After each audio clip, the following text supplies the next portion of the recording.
Unwittingly, everyone has created their circumstances of positive or negative, led by the way they have handled their mind.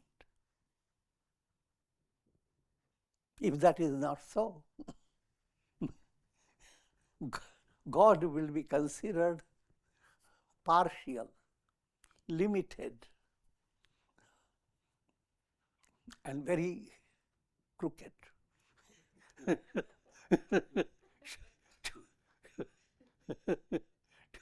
To create countless souls and put them in different circumstances and troubles. For what reason?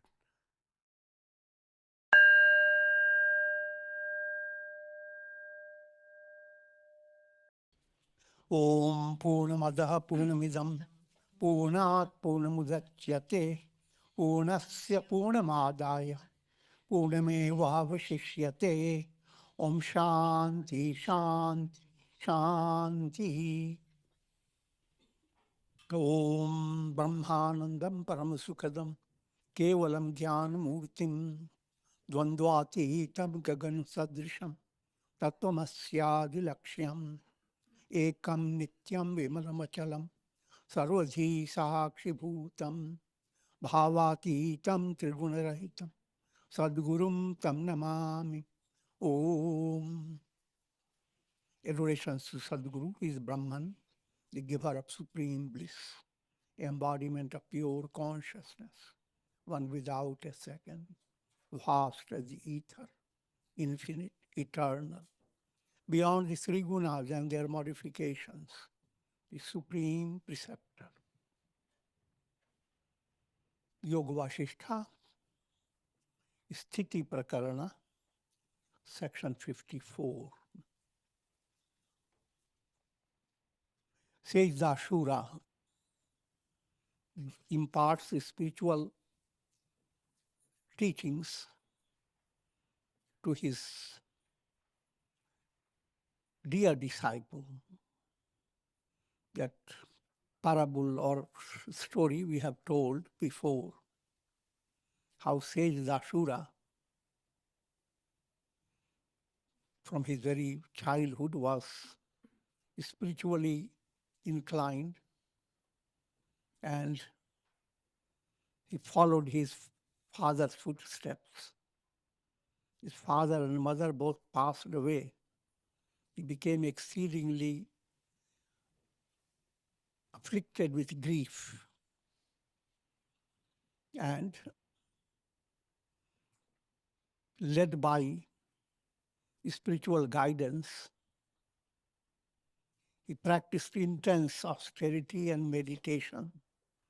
And in a storyline, he created a residence for himself on the top of a big mountain, big tree. All that have given you meaning behind them. Presently, that Dashura blessed forest goddess to have a child by giving her a fruit. She had to just eat the fruit. And result was a divine baby was born. That baby has grown up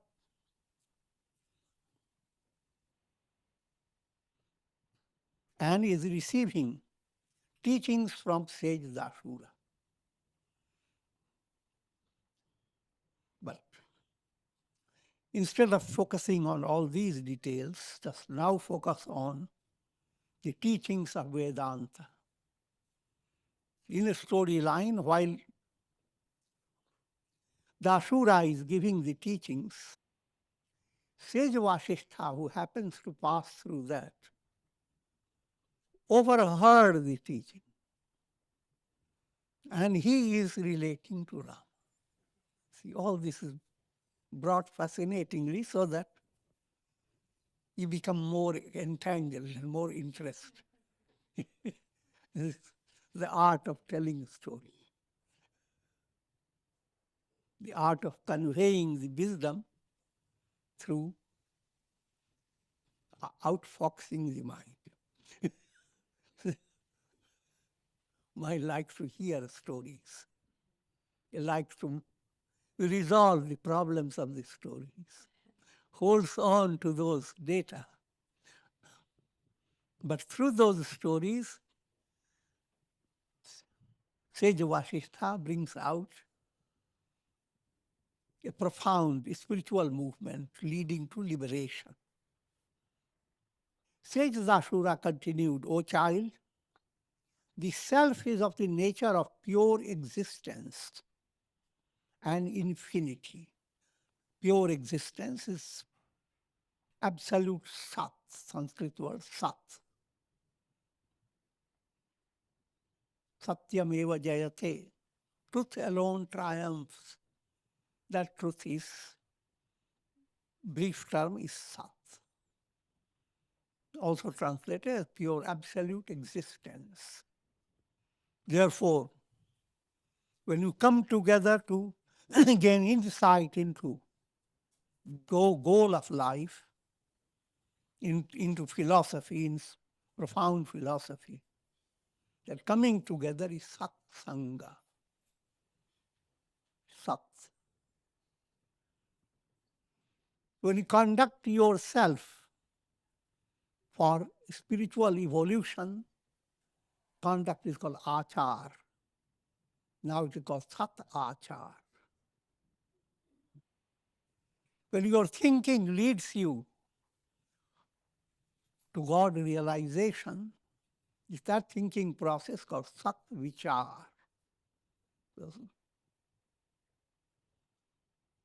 Simple way to understand. Anything you do, add Sat before it.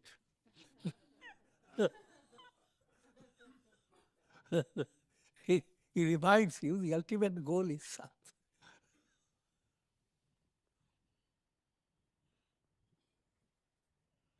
That Sat is absolute existence. It has no time, space, causation. You have only a little inkling of that Sat when you are in deep sleep. What do you have in deep sleep? The whole world of time, space, past, present, and future, all have gone away.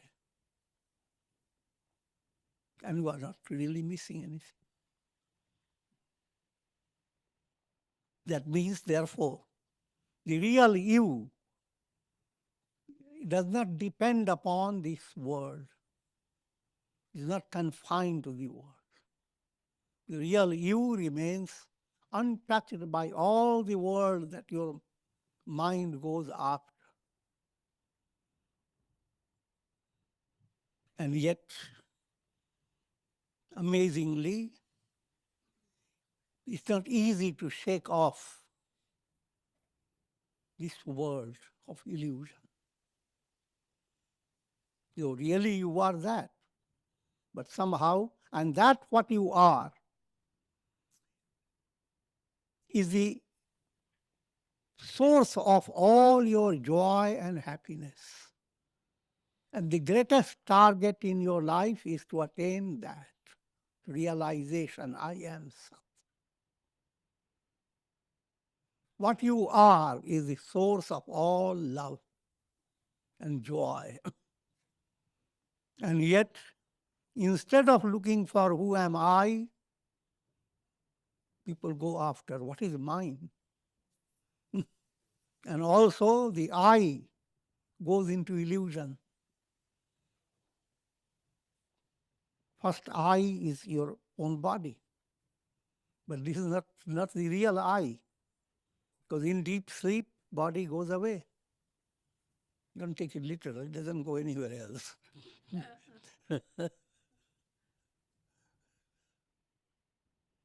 So, that I am, called Atma, the self,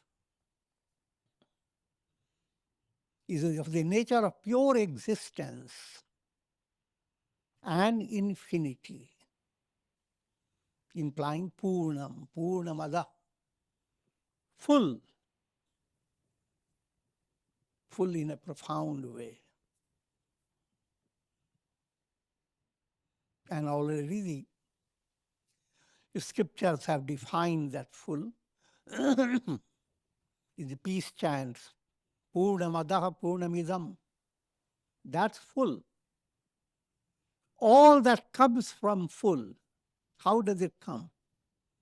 They come through your unconscious, conscious, your mind, your intellect, your senses. They channel, just like out of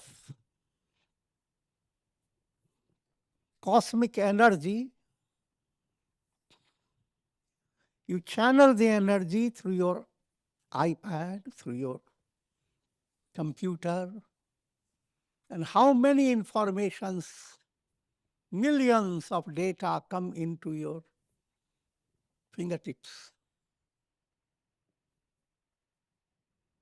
In the same way, all that is channeled through this cosmic source, that source is your essential nature. Therefore, you are not confined to all the data.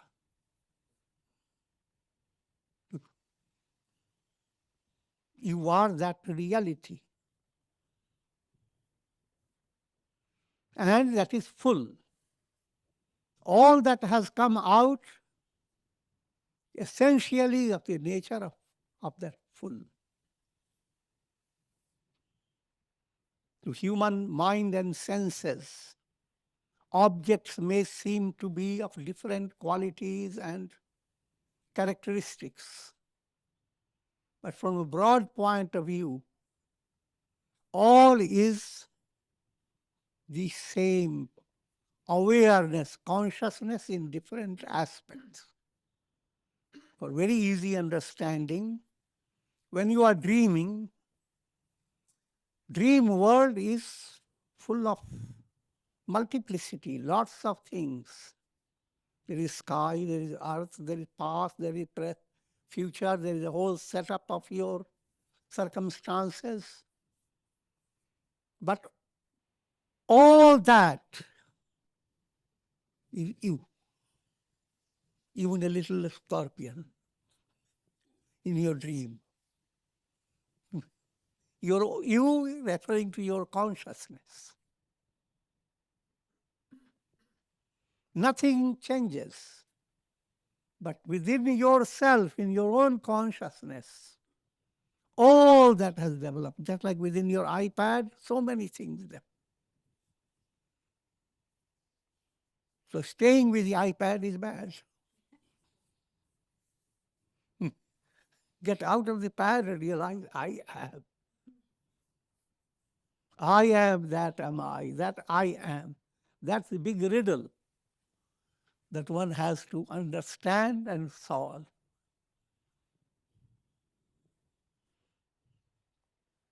Therefore, from an advanced point of view, all that you are experiencing through in this world, even a little dust particle, all details is nothing but the same full, because it follows simple mathematics. Infinity minus infinity is infinity. Minus infinity plus infinity is infinity. Infinity multiplied by infinity is infinity. You can't fool the fool. Full remains full. No matter how it is experienced by different souls. But all their experiences are like dream. But all this is very advanced teaching. And at the same time, if you have the proper setting within your mind, it's very easy to understand.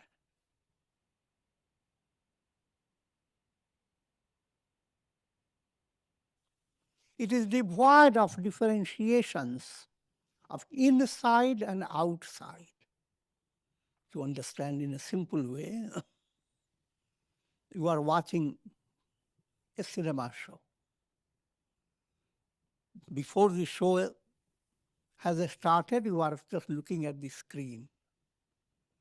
The screen has no dimension, just a screen.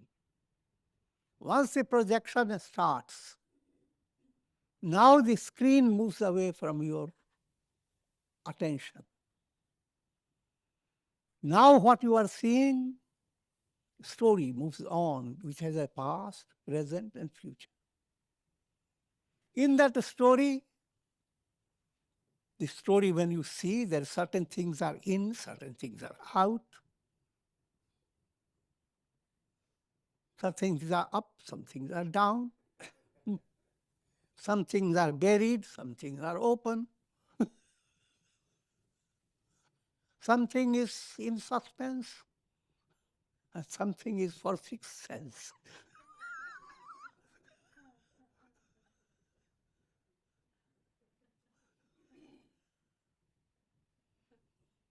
So all that you are seeing based on projections is a projection of the Chitta.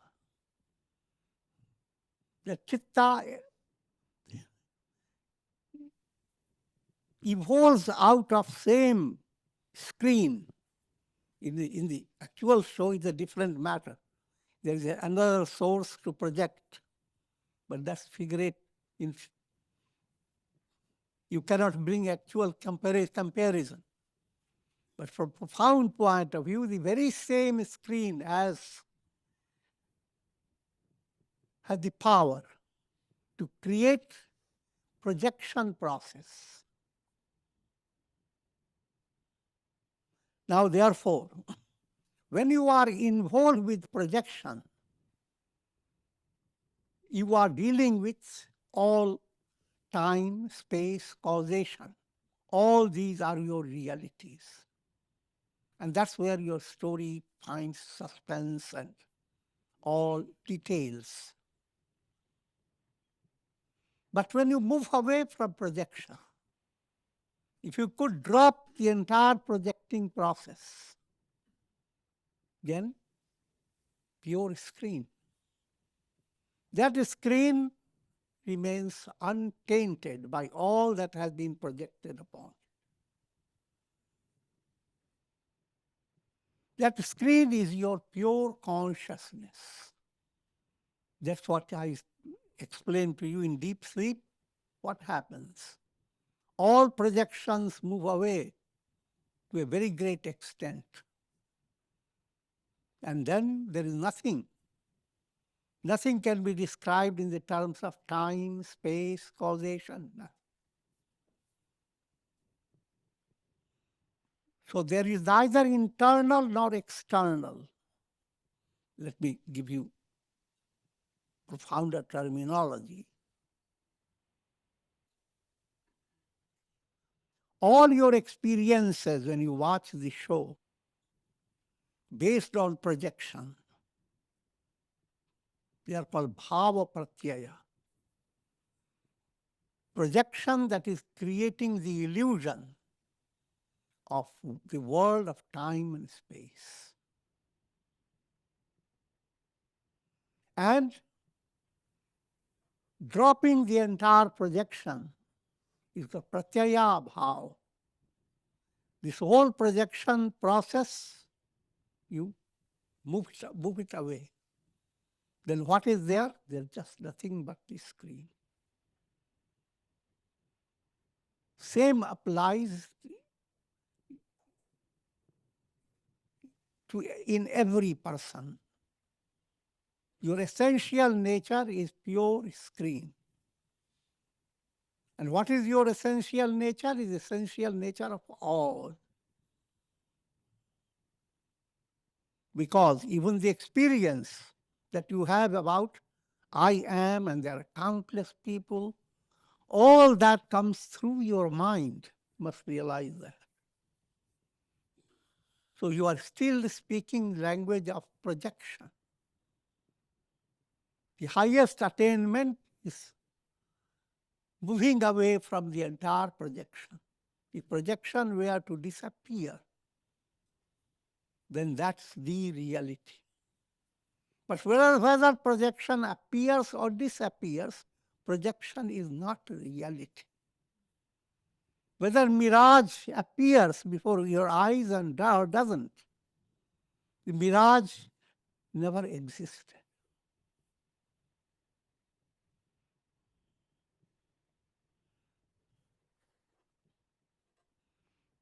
And that is the profound insight into all human experiences. All experiences by every soul, every dog, every cat, every bird, every squirrel, all their experiences are the play of nervous system. And behind the nervous system, there is the role of Chitta. That Chitta, the mind stuff, has a cosmic backing, absolute pure consciousness. Therefore, to understand bondage and liberation, your attention should go after your Chitta, the mind. Mind is the cause of bondage and liberation. A profound insight must develop that your mind has emerged out of Brahman, the Absolute. A cloud arises in the sky. Sun refracts through the cloud and creates a big drama, rainbow and many colors. All has happened because the cloud has come. Analyze the cloud. The cloud is nothing but moisture on some atomic particles, dust particles. And therefore, cloud in itself doesn't have any substantiality. Put into more technical terms, that cloud is a bundle of your sankalpa. There are different types of will in that operates in your mind, different desires. Bundle them all up, it becomes a cloud. And that cloud goes on refracting the reality, pure awareness. As you attain enlightenment, you begin to understand the different sankalpas that are refracting the light of the sun. Those sankalpas have no basis. So as you begin to advance, those sankalpas, the type of willing that keeps the soul bonded with the world, that sankalpa has no reality behind it. You are going after zero, shunya, nothing. When that understanding begins to move, sankalpas begin to dissolve. The cloud itself disappears. Then what is there? The real I am. But when you come to the realm of sankalpa, for majority of souls that are in this stage of ignorance, there is always sankalpa guiding them. What they want to be, what their future is going to be.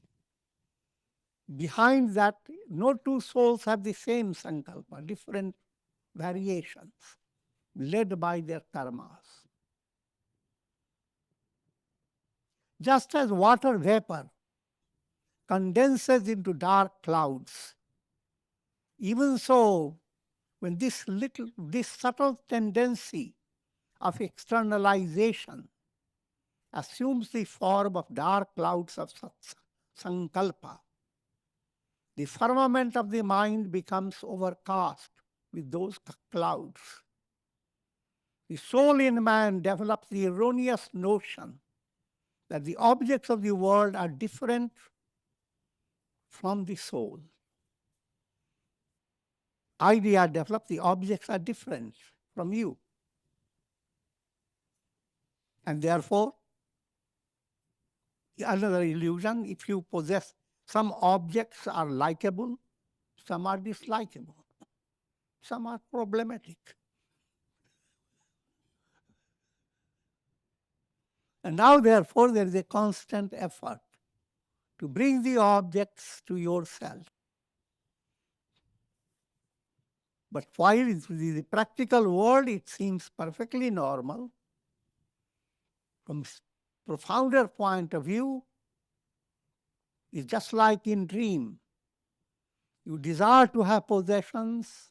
In dream, you found a wonderful real estate agent.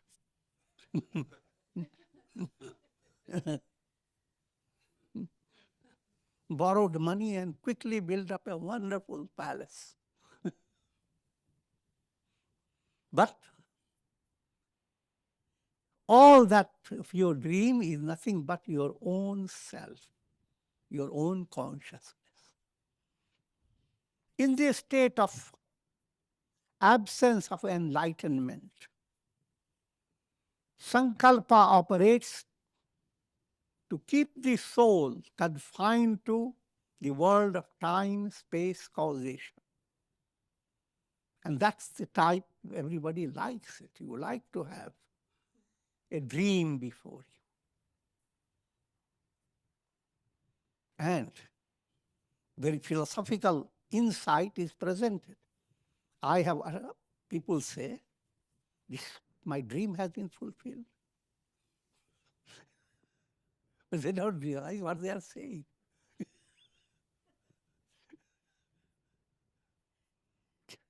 The dream has never been reality. Thus, the sapling of the world process grows into a gigantic tree, bearing the fruits of pain and sorrow. The growth and intensification of Sankalpa gives rise to increasing pain and misery, while the attenuation and destruction of Sankalpa gives rise to increasing joy and inner peace. Growth and intensification of Sankalpa. Try to understand the three ashanas,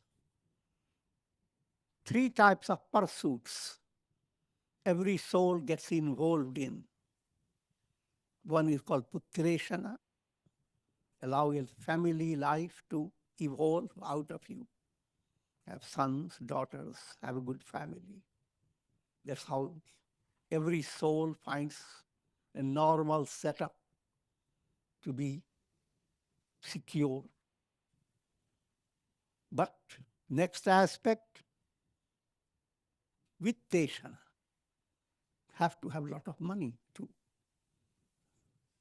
allow your family to prosper. And then location. We should be not left in privacy. You should go popular, go virus.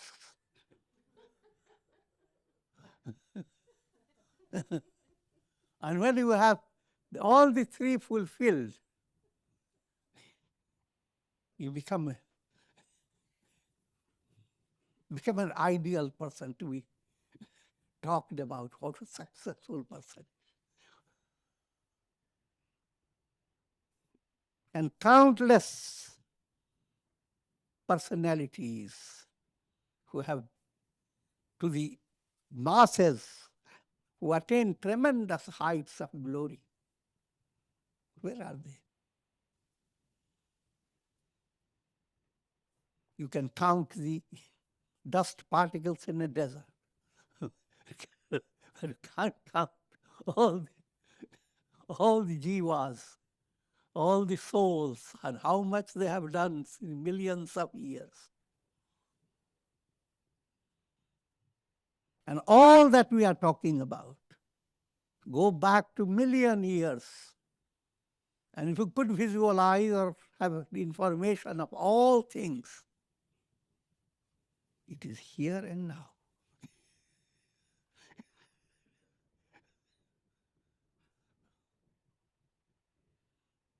So if you allow worldly sankalpa to increase, that will give you pain and misery beyond your imagination.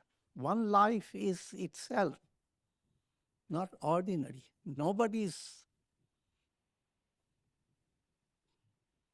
one is excluded. Everyone, whether you are in good family, ordinary family, high class, low class, every life has a story so vast that it can be ocean-like if they are everything written down. And the major theme of the story is pain, pain, pain.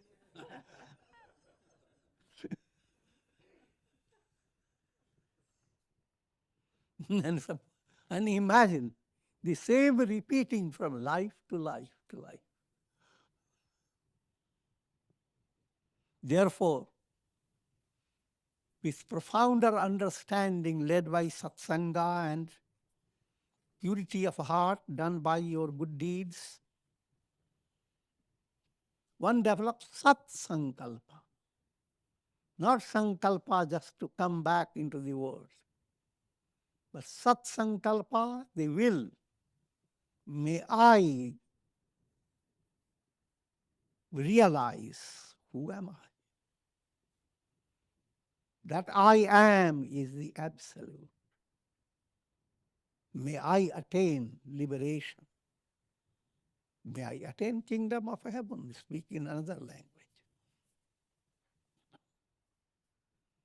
Therefore, O child, do not dwell upon the thoughts of objects. Do not entertain sankalpa of the mind. This is your ideal, to reach that mental state where mind constantly goes on repeating how wonderful this world is. Oh God, let me live on. If you are 90, sankalpa, give me a 5-year goal.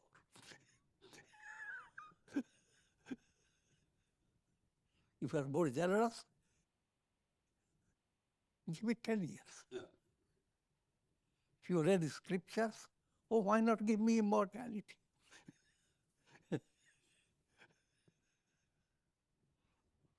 But the message is, oh child, do not dwell upon the thoughts of objects. Correct your sankalpa. Living on in this world, that's not the goal of life. If you live on in this world with purpose for attaining enlightenment, that's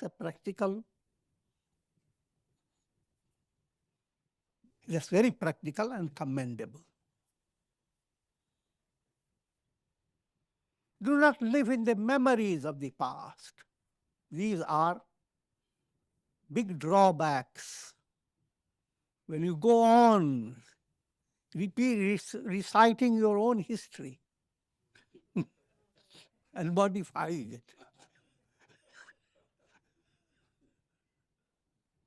and if you have forgotten, you go on asking your distant relatives, do you have a photograph when I was a baby?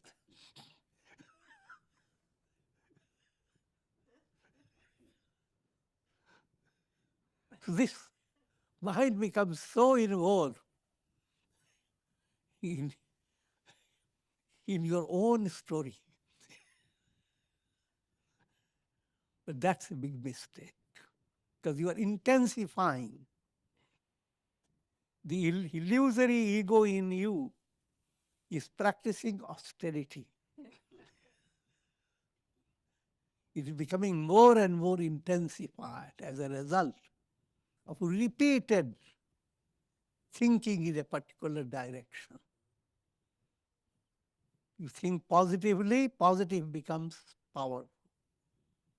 To go on thinking negatively in spite of all different situations, negativity becomes, or illusion becomes your highlight. Then that illusion aspect, the negative, begins to dominate your mind. That's the big illusion, big maya. Unwittingly, everyone has created their circumstances of positive or negative, led by the way they have handled their mind. If that is not so, God will be considered partial, limited,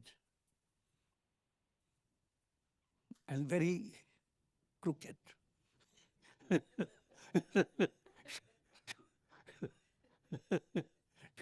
To create countless souls and put them in different circumstances and troubles. For what reason? So do not dwell upon the thoughts of objects. Allow your mind to become more interested in the big treasure that you are hiding in your heart. I am that am I. Aham Brahmas. That profound revelation that all that you are experiencing through your mind, intellect, ego, and senses, all that is nothing but pure awareness of absolute. In brief, all is God. Memory plays a great part in either degrading you or uplifting you. If you go on recollecting your memories of things that have happened, even there you can have a little discrimination. If you just go on remembering the difficult times you faced and go on writing in your diary. And whenever you have nothing else to do, you read it. What you are doing, you are highlighting negativity to such an extent that you degrade your mind.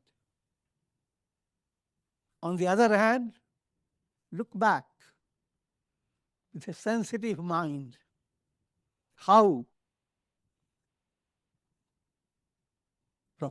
from your babyhood, how you have encountered miracle after miracle.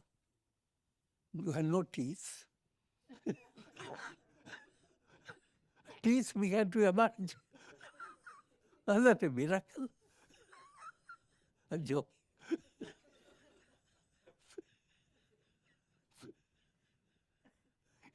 You were only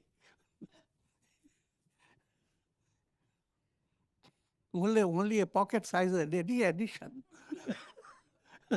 You suddenly become to grow. Is that a miracle? How you learned your languages, how many difficult situations you have passed through.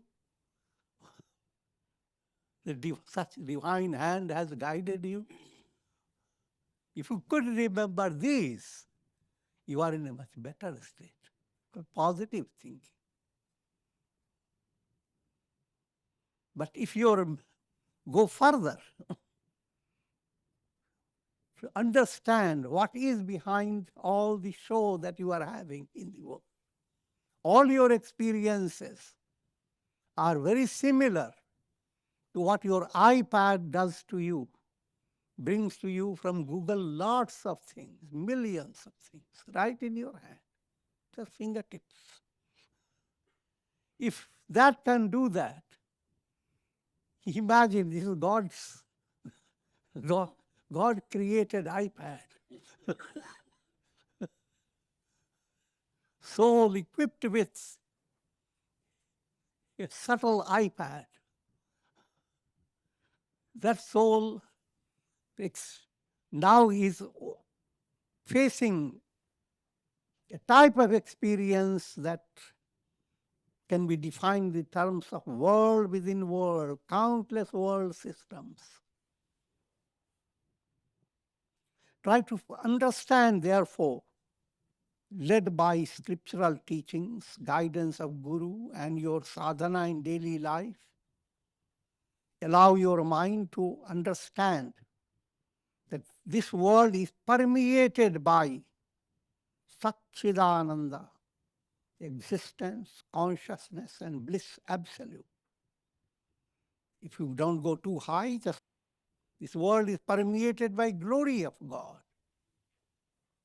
Things in the world should remind you of God's presence. Things within your own body should remind you of God's presence. Mind should become more fascinated, thinking of God, enjoying sweetness of divine surrender, and allowing higher aspiration to develop in your heart. If one were to free his mind of past memories of joy and sorrow, he would not be involved in Sankalpa. If your mind has become free from worldly memories, then you will not have the Sankalpa, the will, may I stay on with the world. Now you will develop a different type of Sankalpa. May I say goodbye to the world forever.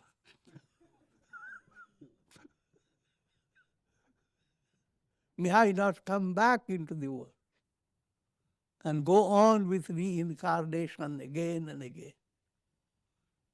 May I attain liberation in simple point. So how to allow the subtle sankalpa to operate, to develop in your heart? That depends upon your being involved with sadhana, satsanga, your daily practice, abhyasa. Bereft of the thoughts of past and future. If your mind comes to understand that your goal is not in the past, not in the future, then this deluded sankalpa moves away. What type of sankalpa arises? Sat sankalpa. May I attain enlightenment. No matter how things are,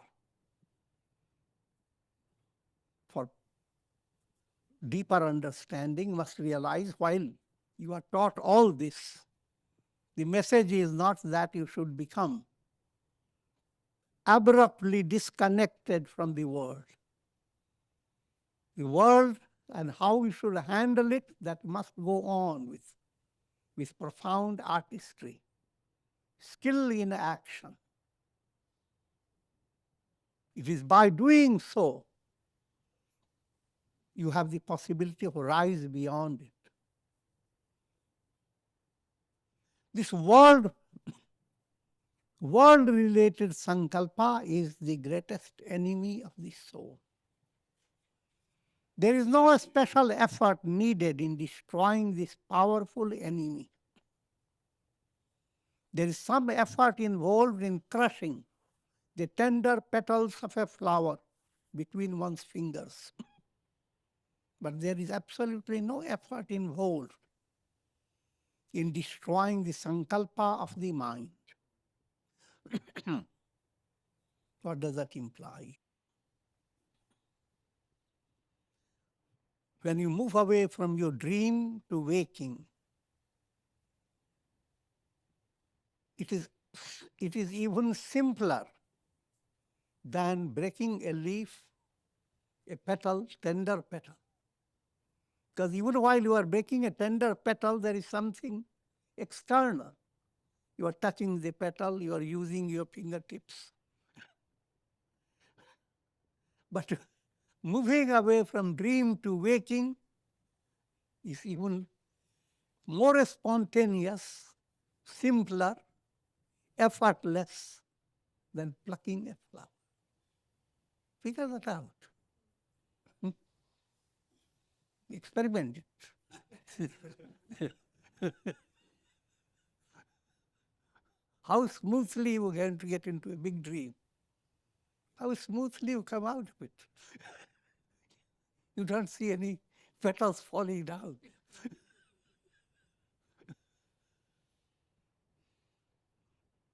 The idea is to show the state of bondage is backed up by ignorance. Ignorance is a kind of misunderstanding.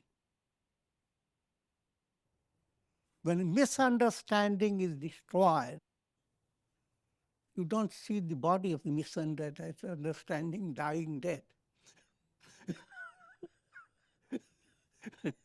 It has no reality to begin with. So though a Godward movement in the beginning seems like a handling so many difficult things, it is actually a spontaneous process, a process of spontaneity. When you have to light up your house, it needs lots of electrical bulbs, etc., and all that. But when you light up your house by opening the window and the sunlight comes in, that's the difference between lighting up your personality by karma and lighting up yourself by moving away from karma, Godward movement. All karma-based experiences are illusory, like mirage.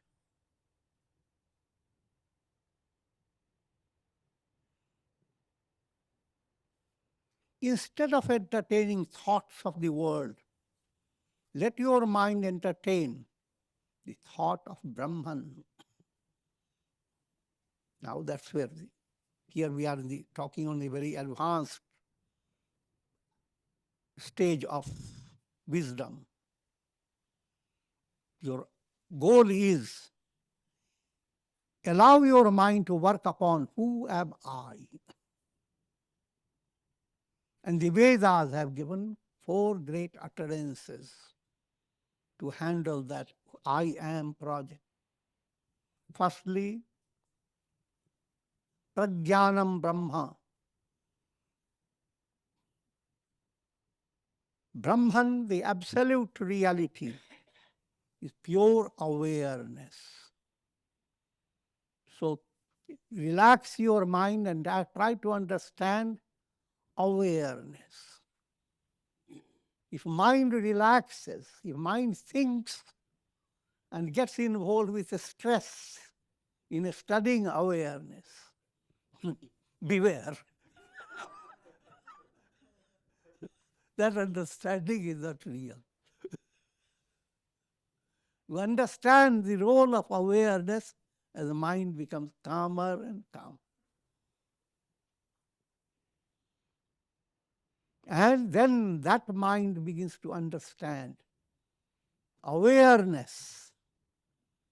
Absolute awareness is the reality, Brahman. Prajnanam Brahma. Now, how to deal with that? Next point, next Mahavakya comes in, Tattvam Asi. That pure awareness is you. So don't stay clinging to that monkey ego. This monkey has taken over your personality, possessed by a monkey.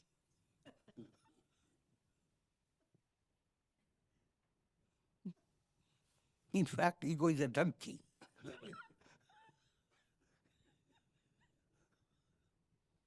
brings lots of load,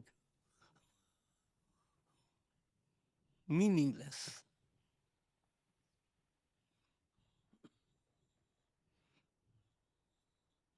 And when you work upon, when you listen to the teaching, Tattvamasi, thou art that, how you work upon it, that's called Aham Brahmasmi. I am Brahman.